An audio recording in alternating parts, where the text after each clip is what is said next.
6-year-old Natasha Charman from Hillingdon in northwest London suffers from Down syndrome and is partially sighted. She has very limited vision in her left eye. Her mother Marion hasn't had a decent night's sleep since adopting Natasha 5 years ago. She's one of more than 20,000 families who have a child with impaired vision. But because Natasha copes so well, people forget she's blind. People seem to think that she has no problem and worry when she starts bumping into things when she's upset or not well. And she can't cope with noise, a great deal of noise, because she can't cope with listening and seeing in one go. She finds that hard. Natasha is one of the lucky ones. Her parents are nurses and have access to information and expertise. Most parents don't.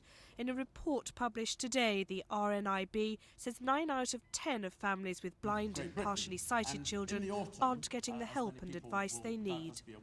RNIB has been hearing sad stories from parents for some time now about the lack of support they've been getting when they first hear that their child is blind or partially sighted. We wanted to check whether these stories were representative of all parents. Unfortunately, we found out that it's so, and that 90% of parents of blind and partially sighted children are not getting the support that they feel they need when their child is first diagnosed.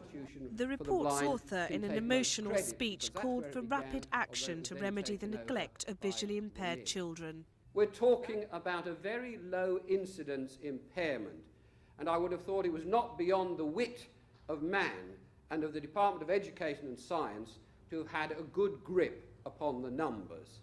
The RNIB has launched a special advice service and booklet. It'll tell parents where to find information and expertise to help their child. Catherine Bayfield, Thames News.